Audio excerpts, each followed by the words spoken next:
All of the books that I'm doing today are about dogs. So for those of you who like animal stories, here is a great opportunity for you to learn about a few new ones that are right in the genre that you like. So this first one, The Leanin' Dog. More than anything, Dessa Dean needed a friend to love and confide in, a friend with whom she could share her heart, a friend who could delight in all the beauty and joy and fun of Christmas only 4 days away. Hope had just about run out, but then there came a scratching at the door, and Dessa Dean's life was changed forever.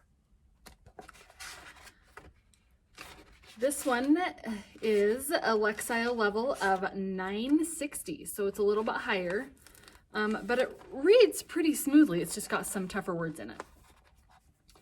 Chapter 1, Just Like I Used to. I shoved my braids up into my woolen cap, pulled the itchy thing farther down over my ears, and crossed to the cabin window. I touched my nose to the small square of cold glass. The snow had started up again. It felt thick and heavy, like the velvet curtain at the theater way down in town. I filled my eyes with the sight of it, and then scrunched them shut and stretched my arms wide to both sides. Up and down real slow I moved them, like I used to, lying deep in the snow, pushing out perfect angel wings, feeling the cold and the wet seep through the backside of my breeches and coat, feeling the snow spilled down my neck. I remembered. My eyes roved over the snow-covered ground. Reading the morning paper was what Daddy called it. I figured 4 new inches had fallen on top of the old 3 feet. I saw a coyote had trotted by and stopped to sniff at the base of the big pine that stood at the edge of the front porch. He'd come sometime during the night. His prints looked crusty at the edges. There was a round snuffle print and a fan of snow where he'd paused and stuck his nose down in, right ahead of his side-by-side front paws. A magpie had hopped in a circle all the way around the big pine and kept on going out toward the woods. His long tail print followed behind the tracks of his big feet. Looking out on the calm, white world, a hope stared deep inside of me. I can, I whispered to myself.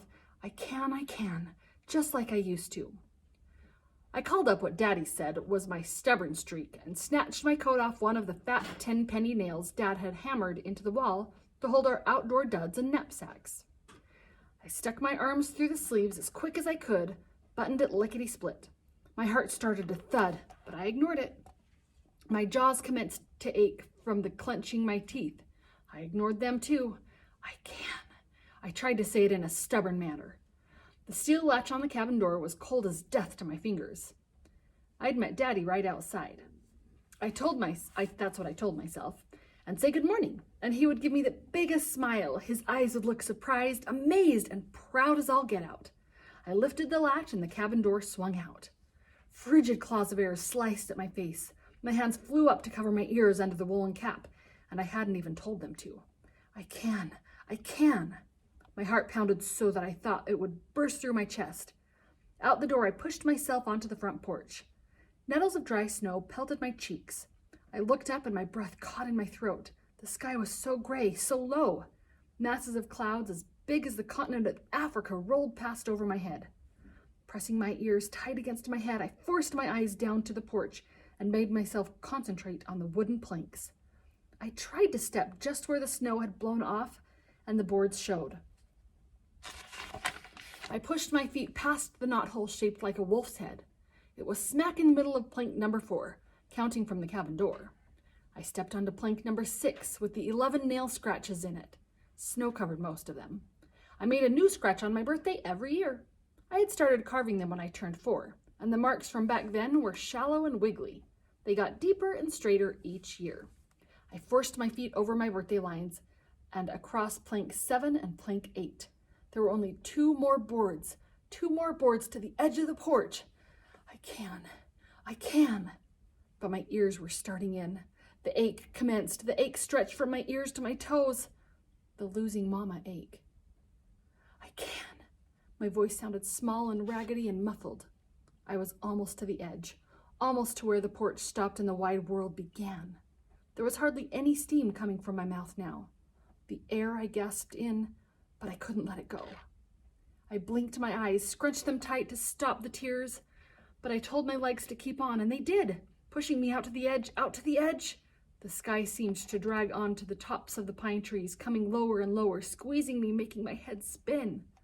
I lifted my right foot off the porch and hung it out in the air. I commanded my knees to bend. I ordered my right foot to reach the ground. I couldn't see the ground for my tears, and my eardrums vibrated with sobs I tried to hold inside. "Mama!" The scream blew out of my mouth like the wailing wind. As I whirled back to the cabin door, I caught sight of Daddy headed for the shed, where he had a deer carcass frozen. He spun around when I screamed and our eyes met. He didn't have the biggest smile on his face. He didn't look proud. He didn't look surprised or amazed. Hey, that is the first chapter of The Leanin' Dog. So it sounds like she went through something pretty traumatic and she's trying to work herself into getting past it. So I'm guessing that this guy comes into play somehow. Okay, the next one is How to Steal a Dog. This one is a Lexile level of 700. As I read my list of rules over and over again, I felt myself splitting right in two. Half of me was thinking, Georgiana, don't do this. Stealing a dog is just plain wrong. The other half of me was thinking, Georgiana, you're in a bad fix and you gotta do whatever it takes to get yourself out of it. Georgiana Hayes is desperate. Ever since she and her mama and little brother were evicted from their apartment, they've been living in their car and she hates it. It's uncomfortable and embarrassing. The kids at school are beginning to guess that something is wrong, but Georgiana can't tell anyone, not even her best friend Luann. With her mama busy juggling 2 jobs and trying to make enough money to move them into a home of their own, Georgiana is left looking after her younger brother Toby, and she has her heart set on improving their situation. When she spots a missing dog poster with a reward of $500, the solution to all her problems suddenly seems within reach. All she has to do is find the right dog to steal. What happens next is the last thing she expected. So, she's maybe gonna steal a dog. The day I decided to steal a dog was the same day my best friend Luann Godfrey found out that I lived in a car. I had told Mama she would find out sooner or later, seeing as how she's so nosy and all, but Mama had rolled her eyes at me and said, just get on up there to the bus stop, Georgiana, and quit your whining. So that's what I did. I stood up there at the bus stop pretending like I still lived in apartment 3B. I pretended like I didn't have a mustard on my shirt from the day before. I pretended like I hadn't washed my hair in the bathroom of the Texaco gas station that very morning. And I pretended like my daddy wasn't just waltzed off and left us with nothing but 3 rolls of quarters and a mayonnaise jar full of wadded up dollar bills. I guess I'm pretty good at pretending. My brother, Toby, however, is not good at pretending. When Mama told him to get on up to the bus stop and quit his whining, he cried and carried on like the baby that he is. What's wrong with Toby? Luann asked me as we were standing at the bus stop. He has an earache, I said, trying as hard as anything to look like my life was just as normal as could be instead of all the crazy it really was. When I saw Luann's eyes narrow and her lips squeezed together, I knew her nosiness was about to irritate me. Sure enough, she said, how come your mom is making him go to school? She kept looking at me with that squinty-eyed look of hers, but I didn't let on that I was irritated. I just shrugged and hoped she would hush up about Toby. She did. Then she went and turned her nosy self loose on me. No offense, Georgiana, she said, but you're starting to look kind of unkempt. Unkempt? That was her mama talking if I ever heard it. Luann would never have said that word unkempt if she hadn't heard her mama say it first. And what was I supposed to say to that anyways? What was I supposed to say? Well, for your information, Luann Godfrey, it's kind of hard to keep your clothes looking nice when you've been sleeping in the back seat of a Chevrolet for a week. Or maybe I was supposed to say, I know it, Luann, but my hairbrush got tossed out of that pile of stuff Mr. Dieter left on the sidewalk when he kicked us out of our apartment. And Luann would say, why'd Mr. Dieter do that? And I would say, 'cause 3 rolls of quarters and a mayonnaise jar full of wadded up dollar bills doesn't pay the rent, Luann. But I didn't say anything. I acted like I hadn't even heard the word unkempt. I just climbed onto the bus and sat on the 6th seat from the left side with Luann like I always did. I knew Luann wouldn't give up, though. I knew she'd keep on till she found out the truth. What if she wants to come over? I asked Mama. Or what if she looks in the window or something and finds out we don't live there anymore? But Mama just flapped her hand at me and closed her eyes and let me know how tired she was from working 2 jobs. So every day I imagined Luann peeking into the kitchen window of apartment 3B. When she did, of course, she wouldn't see me and Toby and Mama and Daddy eating our dinner and Sunday dinner and being happy. She'd see some other family, some happy family that wasn't all broken up like mine. And then one day, when we got off the school bus, Luann went and did the nosiest thing I could imagine. She followed me. I was trying to catch up with Toby because he had grabbed the car key and run off ahead of me, so I didn't even notice her sneaking along behind me. She followed me all the way past apartment 3B, across the street, and clear on around the back of Eckerd Drugstore where our car was parked, with laundry hanging out the windows and Toby sitting on a milk crate waiting for me. If there ever was a time when I wished the earth would open up and swallow me whole, it was when I turned around and saw Luann looking at me and Toby and the car and all. I could see her thoughts just plain as day right there on her face. I wanted to wave my hand and make that dented out car disappear off the face of the earth, but more than anything, I wanted my daddy to come home and change everything back to the way it was before.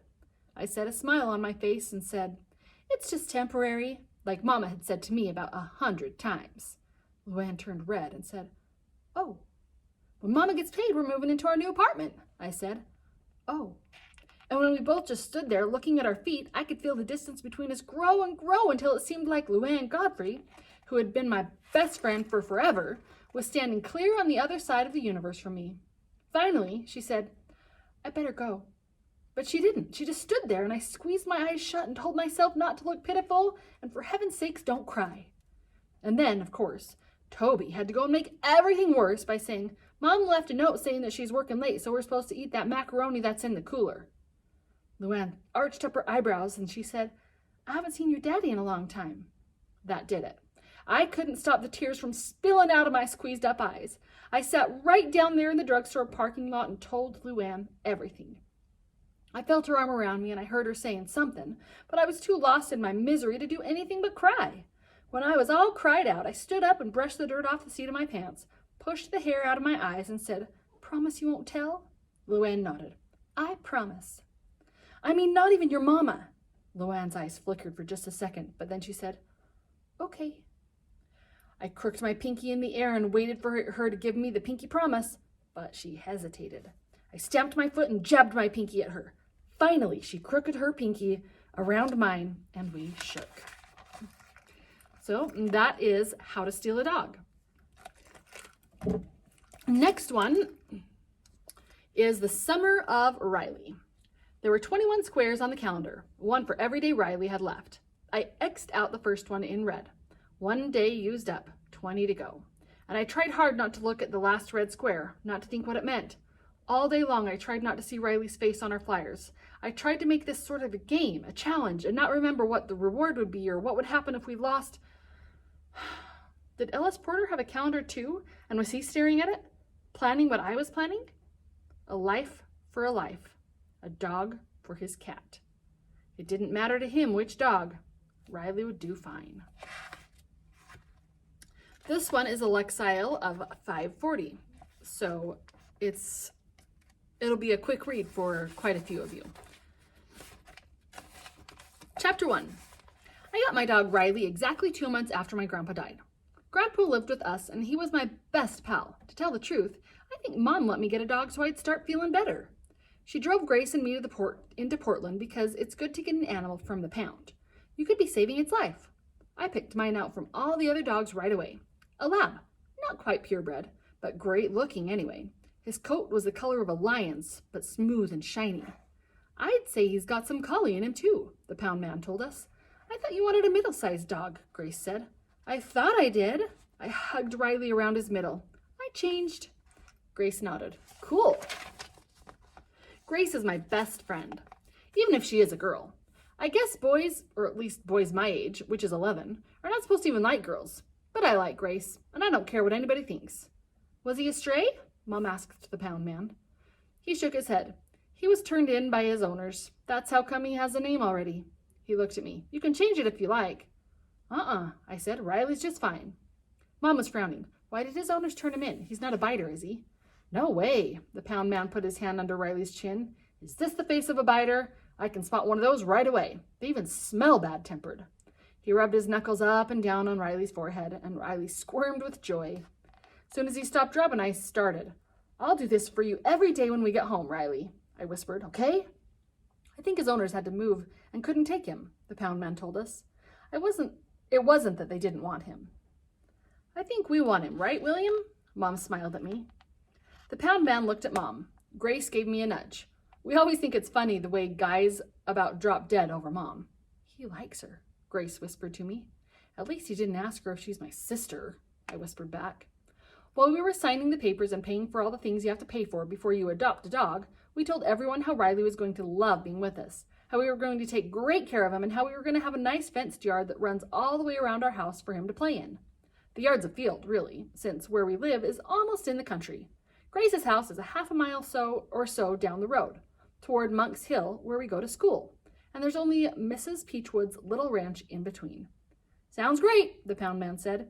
He wishes he was coming with us, Grace whispered.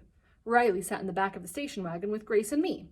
You can tell he's really smart, Grace said. Look at the way he sits up straight and looks out the window.